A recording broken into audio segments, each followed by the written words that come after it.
Rakhine পরিস্থিতি পরিদর্শনে মিয়ানমারে পৌঁছালেন কোফি আনান। চলমান সংঘাতে বাংলাদেশে পালিয়ে এসেছে 10,000 রোহিঙ্গা, জানালো জাতিসংঘ। জাতীয় ঐক্যের ডাক সূচিত। জ্বালানি ফুরিয়ে যাওয়ার কারণে বিধ্বস্ত হয় ব্রাজিলীয় ফুটবলারবাহী বিমানটি। নিহতদের স্মরণে দেশজুড়ে দ্বিতীয় দিনের মতো রাষ্ট্রীয় শোক। মমতার বিমান অবতরণে বিলম্ব হওয়ার ঘটনাকে ষড়যন্ত্র হিসেবে দেখছে তৃণমূল। পার্লামেন্টে তুমুল বিতর্ক, তদন্তের নির্দেশ সরকারের।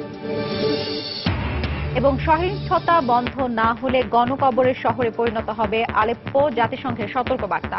সরকারি বাহিনীর বিমান হামলায় নিহত 45।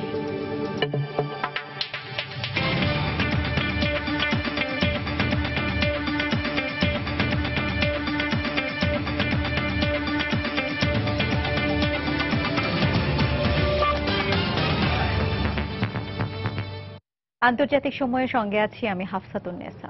মিয়ানমারের রাখাইন সেনাবাহিনী নির্যাতনের কারণে 2 মাসে 10,000-এরও বেশি রোহিঙ্গা মুসলমান বাংলাদেশে পালিয়ে এসেছে বলে জানিয়েছে জাতিসংঘ। রাখাইন পরিস্থিতি পরিদর্শনে বুধবার মিয়ানমারে গেছেন রোহিঙ্গা কমিশনের প্রধান, জাতিসংঘের সাবেক মহাসচিব কোফি আনান। এ অবস্থায় রোহিঙ্গা বিষয়ে উল্লেখ করে কিছু না বললেও মিয়ানমারে জাতীয় ঐক্যের ডাক দিয়েছেন দেশটির স্টেট কাউন্সিলর অং সান সু চি।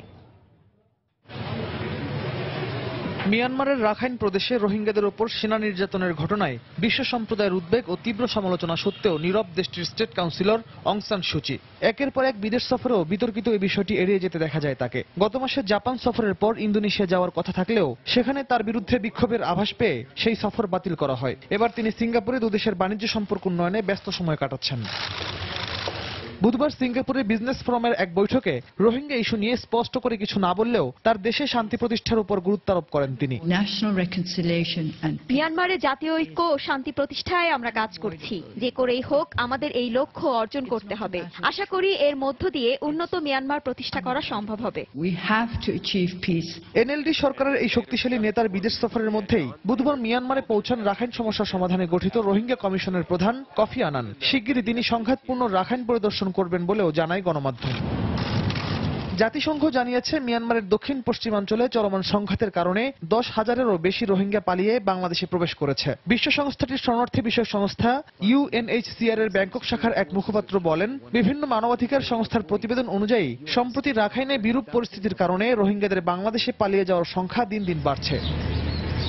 এর আগে রোহিঙ্গা মুসলমানরা রাখাইনে মানবতা বিরোধী অপরাধের শিকার হয়ে থাকতে পারে বলে আশঙ্কা প্রকাশ করে জাতিসংঘ। একই সঙ্গে রোহিঙ্গাদের উপর সেনাদের দমন পীড়নের অভিযোগ তদন্তে সরকারের প্রতি আহ্বানও জানানো হয়। রিয়াদুল ইসলাম, সময় সংবাদ। দেখছেন আন্তর্জাতিক সময়।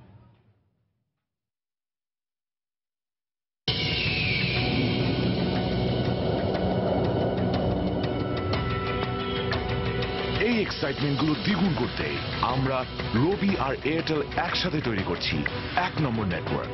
একটি রবি বা এয়ারটেল সিম কিনলে একটির সাথে আরেকটি ফ্রি। ডাকছি আগামী, শুনছেন? পশ্চিমবঙ্গের মুখ্যমন্ত্রী মমতা বন্দ্যোপাধ্যায়কে বহনকারী বিমানের কলকাতায় অবতরণে বিলম্ব হওয়ার ঘটনাকে ষড়যন্ত্র হিসেবে দেখছে তৃণমূল কংগ্রেস। তবে বেসামরিক বিমান চলাচল কর্তৃপক্ষ জানিয়েছে তার বিমান থেকে অবতরণের কোনো অনুরোধ পাওয়া যায়নি।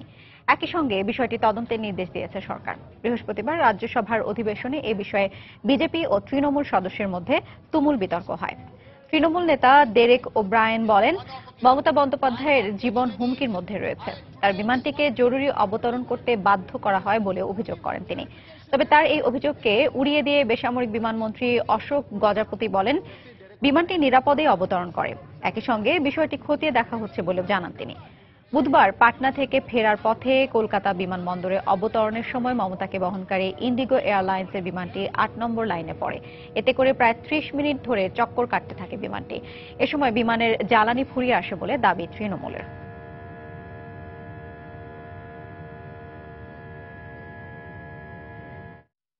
আন্তর্জাতিক সময় আরো দেখবেন। কলম্বিয়ার সরকার ও ফার্ক বিদ্রোহীদের মধ্যে নতুন শান্তি চুক্তির অনুমোদন দিল কংগ্রেস। অচিরেই কার্যকরের আশাবাদ প্রেসিডেন্ট ম্যানুয়েল সান্তোসের।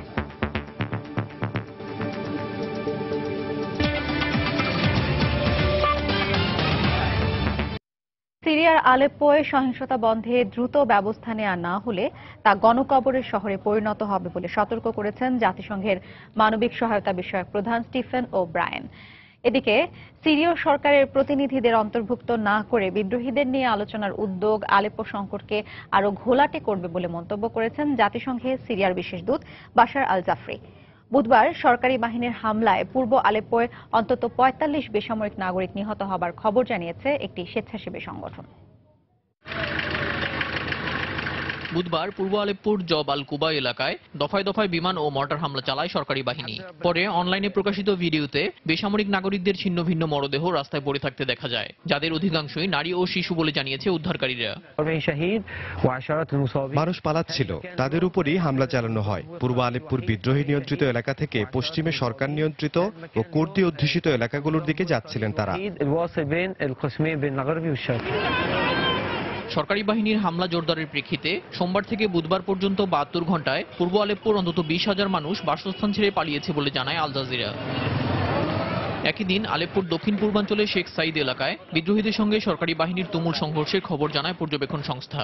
আসাদ বাহিনী মিত্রদের সহায়তায় এলাকাটি নিয়ন্ত্রণে নেয়ার দাবি করলেও তা অস্বীকার করেছে বিদ্রোহীরা। এরই মধ্যে আলেপ্পোর উত্তর পূর্বাঞ্চলে পুরোপুরি নিয়ন্ত্রণ প্রতিষ্ঠার দাবি করেছে সরকারি বাহিনী। আলেপ্পো পরিস্থিতির উন্নয়নে জাতিসংঘ নিরাপত্তা পরিষদ জরুরি বৈঠকে বসলেও সাহায্য পৌঁছানো ছাড়া সংকট সমাধানের আলোচনায় খুব বেশি অগ্রগতি নেই। বুধবার জাতিসংঘে নিযুক্ত সিরীয় দূত বাশার আল জাফরি বলেন, সরকার পক্ষকে অন্তর্ভুক্ত না করে নিরাপত্তা পরিষদের ৩ সদস্য মিশর, নিউজিল্যান্ড ও স্পেন বিদ্রোহীদের সঙ্গে আলোচনার যে রূপরেখা তৈরি করেছে তা পরিস্থিতির উন্নয়নের বদলে আরো ঘোলাটে করবে।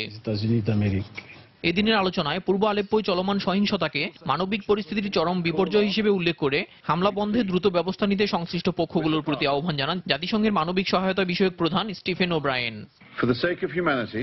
সংশ্লিষ্ট সব পক্ষ ও আলেপ্পোয় যাদের প্রভাব রয়েছে সবার প্রতি আহ্বান, মানবিক দৃষ্টিকোণ থেকে হলেও আলেপ্পোর বাসিন্দাদের রক্ষা করুন। পরিস্থিতির উন্নয়নে দ্রুত ব্যবস্থা না নিলে শিগগিরই শহরটি বড় এক কবরে পরিণত হবে। জাতিসংঘে নিযুক্ত মার্কিন প্রতিনিধি সামান্থা পাওয়ার আলেপ্পোর মানবিক বিপর্যয়ের বর্ণনা দিয়ে তা ক্রমে আরো অবনতির দিকে যাচ্ছে বলে মন্তব্য করেন। বেসামরিক নাগরিকদের প্রাণহানির জন্য সরকারি ও রুশ বাহিনীর হামলাকে আবারও দায়ী করেন তিনি। তবে বিদ্রোহীদের বিরুদ্ধে সামরিক অভিযান বন্ধ করলেই মানবিক পরিস্থিতির উন্নতি হবে না বলে মন্তব্য করেছেন জাতিসংঘে নিযুক্ত রুশ প্রতিনিধি ভিতালি চুরকিন।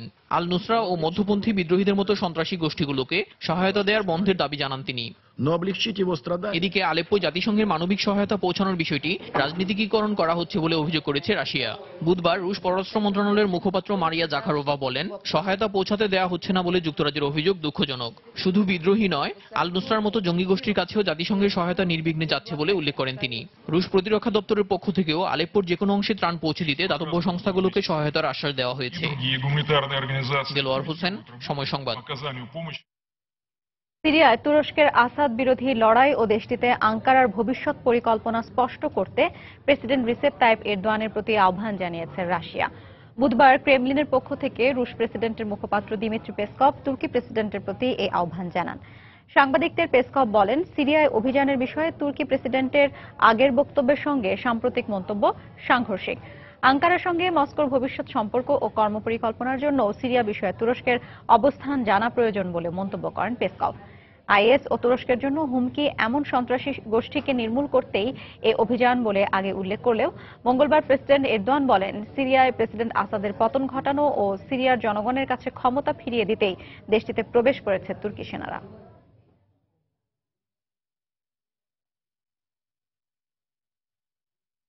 জ্বালানি ফুরিয়ে যাওয়ার কারণেই ব্রাজিলীয় ফুটবলারবাহী বিমানটি বিধ্বস্ত হয়েছিল। কলম্বিয়ার একটি বিমানবন্দরের নিয়ন্ত্রণ কক্ষের সঙ্গে পাইলটের কথোপকথনের অডিও থেকে এ তথ্য জানা গেছে। এদিকে মর্মান্তিক এ দুর্ঘটনায় নিহতদের স্মরণে দ্বিতীয় দিনের মতো রাষ্ট্রীয় শোক পালন করছে দেশটির জনগণ। বিমান বিধ্বস্তের ঘটনা খতিয়ে দেখতে এরই মধ্যে কলম্বিয়ায় পৌঁছেছে ব্রাজিলের একটি তদন্তকারী দল। বিমান দুর্ঘটনায় ব্রাজিলীয় ফুটবল খেলোয়াড় সহ নিহতদের স্মরণে বুধবার সান্তা ক্যাটারিনা শহরের স্টেডিয়ামে জড়ো হয় শ্যাপেকোয়েন্স দলের হাজার হাজার ভক্ত সমর্থক। দলের জার্সি গায়ে দিয়ে রাতের আধারে এভাবেই আলো জেলে স্মরণ করা হয় প্রিয় খেলোয়াড়দের। এই ভয়াবহ মৃত্যু শ্যাপেকোয়েন্সের খেলোয়াড়দের চ্যাম্পিয়ন খেতাব পাওয়ার স্বপ্নকে ধ্বংস করে দিয়েছে। এই ট্র্যাজেডি আমার কাছে এক দুঃস্বপ্নের মতো। মনে হচ্ছে আমার পরিবারের কেউ মারা গেছে, তাদেরকে আমার বাবার মতো মনে হচ্ছে, আবার প্রতিবেশীর মতো অনুভব করছি। তারা আমার হৃদয়ের অংশ হয়ে গেছে। বিমান বিধ্বস্ত হয়ে ৭১ আরোহীর মৃত্যুর ঘটনার তদন্তে কলম্বিয়ায় পৌঁছেছে ব্রাজিলের একটি প্রতিনিধি দল। দলটি কলম্বিয়ার সিভিল এভিয়েশন এজেন্সি ও অনুসন্ধান দলের সঙ্গে যৌথভাবে কাজ করবে বলে জানানো হয়। গেল সোমবার মধ্যরাতে বিধ্বস্ত বিমানের দুটি ব্ল্যাক বক্স উদ্ধারের পর দুর্ঘটনার কারণ জানতে তদন্ত শুরু হয়েছে। এদিকে জ্বালানি ফুরিয়ে যাওয়ার কারণে বিমান বিধ্বস্ত হয়েছে বলে জানিয়েছে আন্তর্জাতিক গণমাধ্যম। কলম্বিয়ার একটি বিমানবন্দরের নিয়ন্ত্রণ কক্ষের সঙ্গে পাইলটের কথোপকথনের অডিও থেকে এ তথ্য জানা গেছে। দুর্ঘটনার আগ মুহূর্তে ইলেকট্রনিক ত্রুটি ও জ্বালানি না থাকার জন্য বারবার অবতরণের অনুমতি চেয়েছিলেন বিমানটির পাইলট। কলম্বিয়ার একটি সামরিক সূত্রের বরাত দিয়ে বার্তা সংস্থা এএফপি জানায়, বিমানটি পতনের সময় কোনো বিস্ফোরণ না হওয়ায় জ্বালানি শেষ হওয়ার বিষয়টি কিছুটা স্পষ্ট। তবে জ্বালানি না থাকার কারণ সম্পর্কে এখনো কোনো ধারণা পাওয়া যায়নি। রবিউল ইসলাম আওলাদ, সময় সংবাদ। সাধারণ মানুষের শ্রদ্ধা নিবেদনের জন্য কিউবার বিপ্লবী নেতা ফিদেল ক্যাস্ট্রোর দেহাবশেষবাহী কফিন দেশটির বিভিন্ন শহর প্রদক্ষিণ করছে। বুধবারও রেভলিউশন স্কোয়ারে তার প্রতি শ্রদ্ধা জানান শত শত মানুষ। এদিন বিকেলেই হাভানার হোসে মার্তি মেমোরিয়াল থেকে তার দেহাবশেষ দেশটির উত্তরাঞ্চলীয় উপকূলীয় শহর ফ্রিডম প্লাজার দিকে নিয়ে যাওয়া হয়। মাতানজাস শহর দিয়ে যাওয়ার সময় রাস্তার দুপাশে হাজারো মানুষ সমাজতান্ত্রিক কিউবার প্রতিষ্ঠাতা ফিদেলের প্রতি শ্রদ্ধা জানান। এর আগে চে গুয়েভারার দেহাবশেষ সমাহিত করার স্থানে ফিদেলের কফিন নিয়ে যাওয়া হয়। এ সময় দুই নেতার স্মৃতির প্রতি শ্রদ্ধায় অনেকেই আপ্লুত হয়ে পড়েন। কিউবার প্রধান প্রধান শহরগুলো প্রদক্ষিণ শেষে ফিদেলের কফিনবাহী গাড়িবহর পূর্বাঞ্চলীয় সান্তিয়াগো দে কিউবার দিকে যাবে।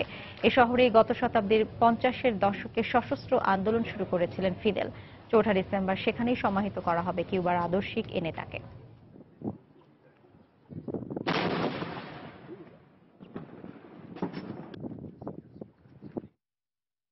কলম্বিয়ার সশস্ত্র বিদ্রোহী গোষ্ঠী ফার্কের সঙ্গে সরকারের দ্বিতীয় দফা সই হওয়া শান্তি চুক্তির অনুমোদন দিয়েছে দেশটির কংগ্রেস।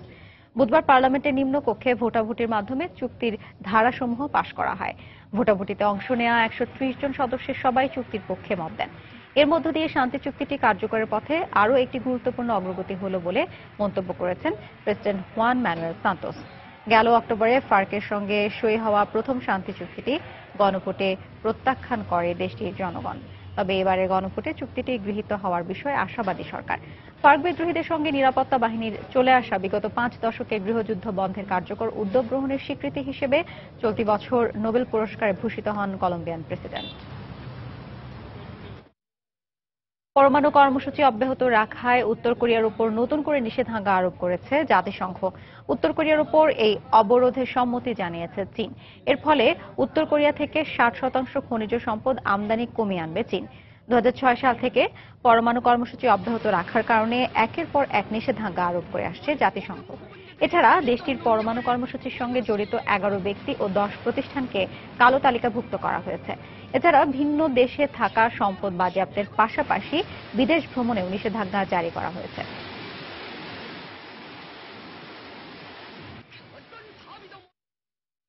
অভিবাসী সমর্থকদের বিক্ষোভের মুখে অস্ট্রেলিয়ার পার্লামেন্ট অধিবেশন সাময়িকভাবে স্থগিত করতে বাধ্য হয়েছে কর্তৃপক্ষ। বুধবার ক্যানবেরার পার্লামেন্ট অধিবেশন চলাকালে বিক্ষোভকারীরা অবৈধ অভিবাসীদের ওপর সরকারের সাম্প্রতিক আচরণের প্রতিবাদ জানায়। 2 সপ্তাহ আগে পাপুয়া নিউগিনি ও নাউরুতে বন্দী অবৈধ অভিবাসীদের পুনর্বাসনের বিষয়ে অস্ট্রেলিয়া ও যুক্তরাষ্ট্র যে চুক্তিতে উপনীত হয় তার প্রতিবাদেই এই বিক্ষোভ। এদিন পার্লামেন্টে প্রশ্ন পর্ব চলাকালে গ্যালারিতে হইচই শুরু করা উপস্থিত দর্শনার্থীদের সরিয়ে নিতে চাইলে পুলিশের সঙ্গে তাদের ধস্তাধস্তি হয়। এতে 40 মিনিট পার্লামেন্ট অধিবেশন বন্ধ রাখা হয় বলে জানায় আন্তর্জাতিক সংবাদ মাধ্যম। বিক্ষোভকারীদের অভিযোগ, অস্ট্রেলিয়ায় প্রবেশ করা অভিবাসীদের সঙ্গে পারিবারিক বিচ্ছিন্নকরণ নীতি অনুসরণ করছে সরকার। আন্তর্জাতিক সময় আরো যা দেখবেন।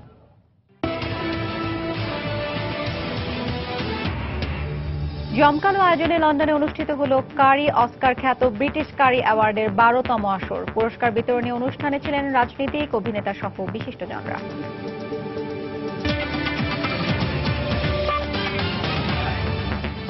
চীন সীমান্তে মোতায়েনের জন্য যুক্তরাষ্ট্রের কাছ থেকে 5,000 কোটি রুপি মূল্যের অত্যাধুনিক অস্ত্র কেনার চুক্তি স্বাক্ষর করেছে ভারত। বুধবার এ চুক্তি স্বাক্ষর হয় বলে জানায় এনডিটিভি। চুক্তি অনুসারে ভারতকে 145টি M777 আল্ট্রা লাইট পাকিস্তানের বিভিন্ন সমস্যার সমাধানে গুরুত্বপূর্ণ ভূমিকা রাখতে চান নবনির্বাচিত মার্কিন প্রেসিডেন্ট ডোনাল্ড ট্রাম্প। পাকিস্তানের প্রধানমন্ত্রী নওয়াজ শরীফের সঙ্গে বুধবার এক ফোন আলাপে কথা বলেন ট্রাম্প। তবে পাকিস্তানের কোন কোন সমস্যা সমাধানে ট্রাম্প তার আগ্রহের কথা জানিয়েছেন তা বিস্তারিত জানা যায়নি। পাকিস্তানের সমস্যা সমাধানে অবদান রাখতে পারলে নিজেকে সম্মানিত বোধ করবেন বলেও মন্তব্য করেন নবনির্বাচিত মার্কিন প্রেসিডেন্ট। পাকিস্তানি দৈনিক দ্য ডন জানায়, ট্রাম্প নওয়াজ ফোন আলাপে দ্বিপক্ষীয় সম্পর্কে নানা বিষয়ে আলোচনা হয়েছে। প্রেসিডেন্ট নির্বাচিত হওয়ার আগে পাক ভারত সীমান্ত সমস্যা নিয়ে মধ্যস্থতার প্রস্তাব দিয়েছিলেন আগামী বছরের জানুয়ারিতে মার্কিন প্রেসিডেন্টের ক্ষমতা গ্রহণ করতে যাওয়া ডোনাল্ড ট্রাম্প। আফগানিস্তানে হামলা ও সংঘর্ষের কারণে চলতি বছর 5 লাখের বেশি মানুষ ঘরবাড়ি ছেড়ে পালিয়ে গেছে বলে জানিয়েছে জাতিসংঘ। বুধবার এ বিষয়ে উদ্বেগ প্রকাশ করে জাতিসংঘ জানায়, কাবুল সরকার ও তালেবানের সংঘর্ষে এই বিপুল সংখ্যক মানুষ ঘরবাড়ি ছেড়ে পালিয়েছে, যা গেল 8 বছরের মধ্যে সর্বোচ্চ। গত বছর এর সংখ্যা ছিল 4,71,000। জাতিসংঘ আরও জানায়, প্রতিবেশী দেশ পাকিস্তানে আশ্রয় নেওয়া 6 লাখ আফগান নাগরিককে এর মধ্যে যুদ্ধবিধ্বস্ত আফগানিস্তানে ফিরে আসতে বাধ্য করা হয়েছে। গৃহহীন এসব নাগরিকদের জন্য জরুরি মানবিক ত্রাণ সহায়তা প্রয়োজন। এর জন্য প্রায় 15 কোটি মার্কিন ডলার প্রয়োজন বলে জানায় সংস্থাটি। থাইল্যান্ডে নানা আয়োজনে রাজা ভূমিবলের মৃত্যুর 50 দিন পালন হচ্ছে। আজই দেশটির পরবর্তী রাজা হিসেবে নিজেকে ঘোষণা করবেন ক্রাউন প্রিন্স মহা ভাজিরালঙ্কন। সরাসরি চলে যাচ্ছে দিবসটি উপলক্ষে আয়োজিত অনুষ্ঠানে।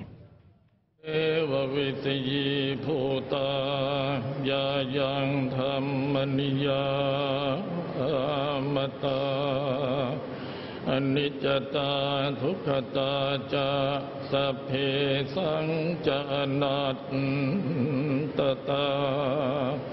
तत्सपकासकां सुतां यं सम्बुद्धेन भासितां साधूनां यानचारेण यथा बुद्धेन थेसितां योनिसो प्रतिपत्त्यतां तां सुतान्तां नमामसे।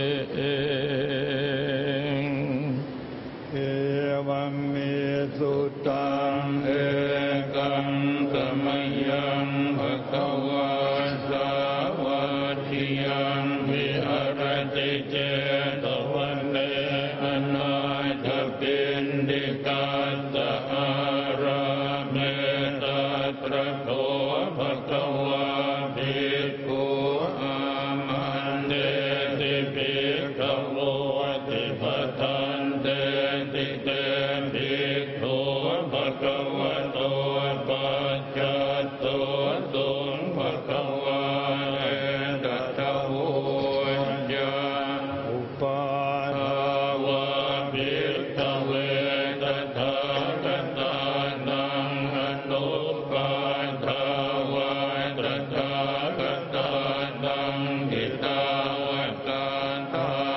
धम्मति तथा धम्मनियामता सभ्ये संखारा अनित्यादितं तथागतो अभिसम्पुच्छति अभिसमेति अभिसम्पुच्छित्वा अभिसमेत्वा आजीर्षति चेति पञ्चपेति पथपेति विवरति विभजति उत्थानि करोति सभ्ये संखारा अनित्यादि। থাইল্যান্ডে রাজা ভূমিবলের মৃত্যুর 50 দিন পালন হচ্ছে, আর আজই দেশটির পরবর্তী রাজা হিসেবে নিজেকে ঘোষণা করবেন ক্রাউন প্রিন্স মহা ভাজিরালঙ্কন। আমরা সরাসরি সেই অনুষ্ঠানের সঙ্গে যুক্ত ছিলাম। চলে যাচ্ছি পরের খবরে। যুক্তরাষ্ট্রের নর্থ ক্যারোলাইনা কৃষ্ণাঙ্গ হত্যার প্রতিবাদে নতুন করে বিক্ষোভ শুরু করেছে মার্কিনিরা। গেল সেপ্টেম্বরে পুলিশের গুলিতে নিহত কৃষ্ণাঙ্গ নাগরিক নিহতের ঘটনায় সংশ্লিষ্ট পুলিশ কর্মকর্তার বিরুদ্ধে অভিযোগ গঠন না করার সিদ্ধান্তের প্রতিবাদে শার্লটে এই বিক্ষোভে স্থানীয় বাসিন্দারা যোগ দেয়। এ সময় নিরস্ত্র কৃষ্ণাঙ্গ হত্যার সুষ্ঠু বিচার দাবি করেন তারা। 2 মাস আগে শার্লটের একটি কার পার্কিংয়ে পুলিশ কর্মকর্তা ব্রেন্থলির গুলিতে মারা যায় কিথ লামনট নামের 43 বছর বয়সী ওই কৃষ্ণাঙ্গ নাগরিক। এই ঘটনার জেরে ছড়িয়ে পড়া সহিংস বিক্ষোভের ঘটনায় শার্লট শহরে জরুরি অবস্থা জারি করে কর্তৃপক্ষ। যুক্তরাষ্ট্রের ওহাইও স্টেট ইউনিভার্সিটিতে সন্ত্রাসী হামলার সঙ্গে জড়িত আব্দুর রাজ্জাক আলী আরতান 7 বছর পাকিস্তানে বসবাস করত বলে জানিয়েছে কর্তৃপক্ষ। হামলাকারী আব্দুর রাজ্জাক তার পরিবারের সঙ্গে 2014 সালে সোমালিয়া থেকে যুক্তরাষ্ট্রে আসে। এর আগে তারা পাকিস্তানে বসবাস করত। সে ওহাইও স্টেট ইউনিভার্সিটির শিক্ষার্থী ছিল। গেল সোমবার বিশ্ববিদ্যালয়টির ক্যাম্পাসে গাড়ি নিয়ে হামলা চালায় আব্দুর রাজ্জাক। এতে 11 জন আহত হয়। ওই সময় সেখানে দায়িত্বরত এক পুলিশ কর্মকর্তার গুলিতে হামলাকারী নিহত হয়। পরে তাকে নিজেদের সৈনিক উল্লেখ করে আমাক নিউজে সন্ত্রাসী হামলার দায় স্বীকার করে জঙ্গি সংগঠন আইএস। মালয়েশিয়ার নির্মাণাধীন সেতু ধসে 1 জন নিহত ও 2 বাংলাদেশি সহ 5 নির্মাণ শ্রমিক গুরুতর আহত হয়েছেন। নিহত ব্যক্তি থাইল্যান্ডের নাগরিক বলে জানায় দেশটির দমকল বাহিনীর উপপরিচালক। বৃহস্পতিবার রাষ্ট্রীয় বার্তা সংস্থা বার্নামার প্রতিবেদনে বলা হয়, বুধবার বিকেলে কেএল ইকো মিডভ্যালি মেগা মলের কাছে এই নির্মাণাধীন সেতুর একটি অংশ ধসে পড়ে। স্থানীয় সংবাদ মাধ্যম জানায়, দুর্ঘটনার সময় শ্রমিকরা সেতুর নিচে বিশ্রাম করছিল। আহতদের ইউনিভার্সিটি মালায় মেডিকেল হাসপাতালে ভর্তি করা হয়েছে। ভারতের পশ্চিমবঙ্গে সামরিক হেলিকপ্টার বিধ্বস্ত হয়ে সেনাবাহিনীর 3 কর্মকর্তা নিহত হয়েছেন, আহত হয়েছেন 1 জন। কর্তৃপক্ষ জানিয়েছে, বুধবার পশ্চিমবঙ্গের সুখনা সামরিক ঘাঁটিতে অবতরণের আগে হেলিকপ্টারটি বিধ্বস্ত হয়। এতে ঘটনাস্থলেই 3 সেনা কর্মকর্তা নিহত হন। পরে গুরুতর আহত অপর সেনা কর্মকর্তাকে উদ্ধার করে হাসপাতালে ভর্তি করা হয়। এখন পর্যন্ত দুর্ঘটনার কারণ সম্পর্কে জানা যায়নি। দীর্ঘদিন ধরে হেলিকপ্টার মেরামত না করায় যান্ত্রিক ত্রুটির কারণে এই ঘটনা ঘটে থাকতে পারে বলে ধারণা করা হচ্ছে। ভারতের দক্ষিণাঞ্চলীয় রাজ্য তামিলনাড়ুর একটি কারখানায় বিস্ফোরণ অন্তত 10 জন নিহত ও বেশ কয়েকজন আহত হয়েছে। বৃহস্পতিবার সকালে পাথর ভাঙা ও খনিতে ব্যবহৃত বিস্ফোরক উৎপাদনের একটি কারখানায় এই দুর্ঘটনা ঘটে বলে জানায় দেশটির গণমাধ্যম। রাজ্যের ত্রিচি শহরের তিরুচিরাপ্পালি এলাকায় এই দুর্ঘটনা ঘটে। বিস্ফোরণের পরপরই কারখানাটিতে আগুন ছড়িয়ে পড়ে এবং বহুতল বিশিষ্ট ভবনটির প্রথম 2 তলা ধসে পড়ে বলে জানান দমকল কর্মীরা। কারখানাটির ভেতরে কয়েকজন আটকে পড়ায় ও উদ্ধার কাজ চলমান থাকায় নিহতের সংখ্যা বাড়তে পারে বলে ধারণা করা হচ্ছে। স্থানীয় প্রশাসন উদ্ধার কাজ তদারকি করছে ও দুর্ঘটনার কারণ খতিয়ে দেখার কথা জানিয়েছে। কারখানাটিতে প্রায় 200 শ্রমিক কাজ করত। যুক্তরাষ্ট্রের টেনেসি রাজ্যের দাবানলে মৃতের সংখ্যা বেড়ে 7 জনে দাঁড়িয়েছে। আহত হয়েছেন অন্তত 53 জন। এরই মধ্যে দাবানলে পুড়ে গেছে 15 একরের বেশি এলাকা। দাবানলের কারণে 700রও বেশি মানুষ ঘরবাড়ি ছেড়ে চলে গেছে। আগুন নিয়ন্ত্রণে আনতে ফায়ার সার্ভিসের 200 কর্মী দিনরাত কাজ করে যাচ্ছে। বাতাসের গতি তীব্র হওয়ায় আগুন দ্রুত চারপাশে ছড়িয়ে পড়ছে বলেও জানায় দমকল বিভাগ। এই ঘটনায় প্রায় 12,000 ঘরবাড়ি ও ব্যবসা প্রতিষ্ঠান বিদ্যুৎ বিচ্ছিন্ন হয়ে পড়েছে। নবনির্বাচিত মার্কিন প্রেসিডেন্ট ডোনাল্ড ট্রাম্প এক টুইটার বার্তায় এই দাবানলের ঘটনায় স্থানীয়দের প্রতি সমবেদনা জানিয়েছেন। সৌদি আরবের বিভিন্ন অঞ্চলে ভারী বর্ষণ ও বন্যায় অন্তত 7 জনের মৃত্যুর খবর পাওয়া গেছে। স্থানীয় সংবাদ মাধ্যম জানায়, গেল কয়েকদিনের ভারী বর্ষণে দেশটির বিশাহ বাহা সহ বিভিন্ন স্থানে বন্যা দেখা দেয়। এতে বেশ কিছু ঘরবাড়ি প্লাবিত হয়েছে। রাস্তাঘাট পানিতে ডুবে যাওয়ায় যান চলাচল প্রায় বন্ধ হয়ে গেছে। এছাড়া বিভিন্ন জায়গায় পয়ঃনিষ্কাশন ব্যবস্থা বিকল হয়ে পড়েছে। এই পরিস্থিতিতে লোকজনকে ঘর থেকে বের না হওয়ার পরামর্শ দিয়েছে পরিবহন বিভাগ।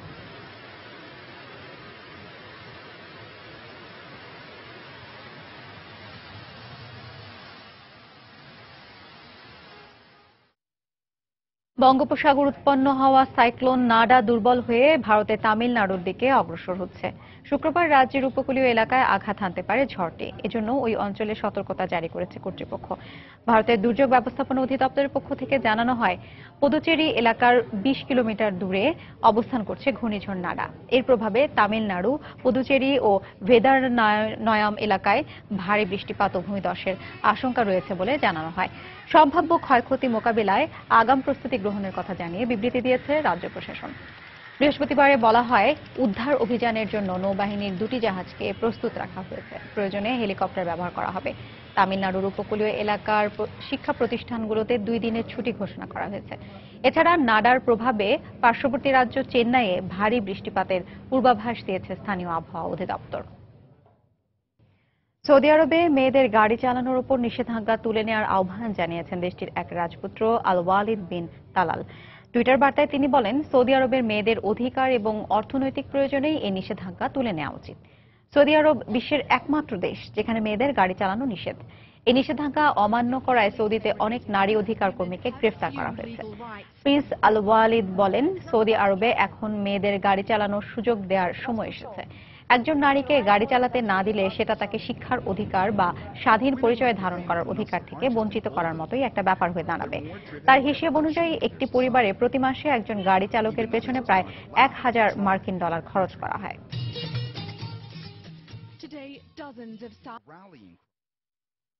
আলো ঝলমলে আয়োজনের মধ্য দিয়ে লন্ডনে অনুষ্ঠিত হয়ে গেল কারি অস্কার খ্যাত ব্রিটিশ কারি অ্যাওয়ার্ডের 12তম আসর। লন্ডনের স্থানীয় সময় সোমবার দ্য বাটারসি ইভলিউশন হলে আয়োজিত গালা ডিনার ও পুরস্কার বিতরণী অনুষ্ঠানে প্রধান অতিথি ছিলেন ব্রিটিশ রাজ পরিবারের সদস্য সারা ফার্গুসন।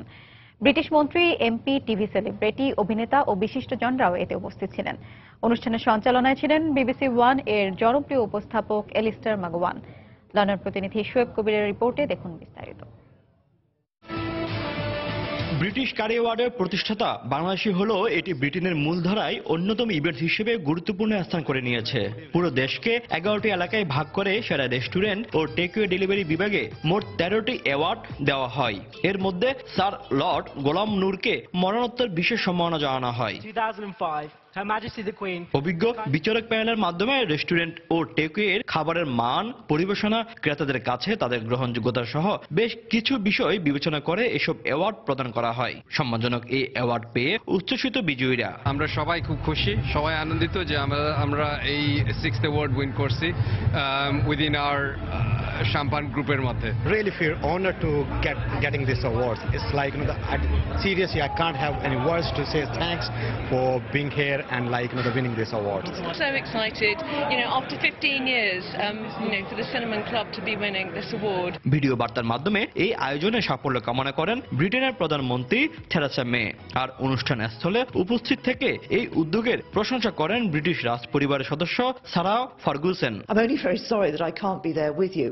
অনুষ্ঠানে উপস্থিত থাকতে না পারার জন্য আমি দুঃখিত। এই প্রতিযোগিতায় যারা মনোনয়ন পেয়েছেন এবং পুরস্কার জিতেছেন তাদের সবাইকেই আন্তরিক অভিনন্দন। একই সঙ্গে ধন্যবাদ জানাতে চাই এই অনুষ্ঠানের আয়োজকদের, যারা রেস্টুরেন্ট মালিক, কর্মকর্তা, কর্মচারী এবং ভোজন প্রেমীদের এক ছাদের নিচে নিয়ে এসেছেন। Sitting down to a spicy meal. I think the whole event tonight is inspirational. এই আয়োজনটি খুবই উৎসাহব্যঞ্জক। তরুণরা এর মধ্য দিয়ে বিশ্বের যে কোনো জায়গায় আরো ভালো কিছু করার অনুপ্রেরণা পাবে, আত্মবিশ্বাসী হয়ে উঠবে। ব্রিটিশ কারি অ্যাওয়ার্ডের মধ্য দিয়ে বাংলাদেশি কমিউনিটিকে বিশ্ব দরবারে প্রতিষ্ঠিত করতে পেরে নিজেকে ভাগ্যবান বলে মনে করছেন এর প্রতিষ্ঠাতা। রেস্টুরেন্ট বন্ধ হয়ে যাচ্ছে, এটা সত্যি কিন্তু গভর্নমেন্ট নজরে নিয়েছেন, কিন্তু এটা কিভাবে সলিউশন করতে হবে এটাই হচ্ছে দেখার বিষয়। এবং আমার মনে হয় আমার একটা প্রেজেন্টেশন গভর্নমেন্টের সরকারের কাছে অবশ্যই রয়েছে। এটা থেকে যদি কোনো কিছু নিয়ে আসতে পারি, আমি মনে করি this is something will be very good for our community as a curry industry.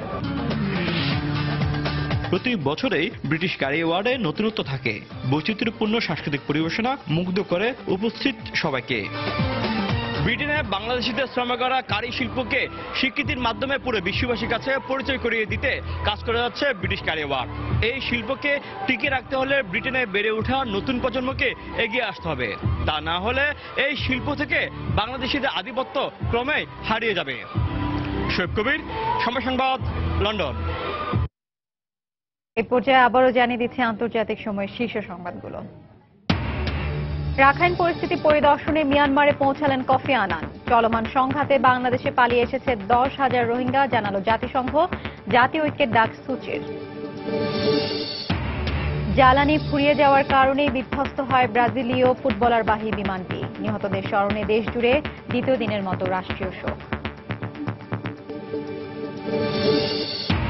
মমতার বিমান অবতরণে বিলম্ব হওয়ার ঘটনাকে ষড়যন্ত্র হিসেবে দেখছে তৃণমূল। পার্লামেন্টে তুমুল বিতর্ক, তদন্তের নির্দেশ সরকারের।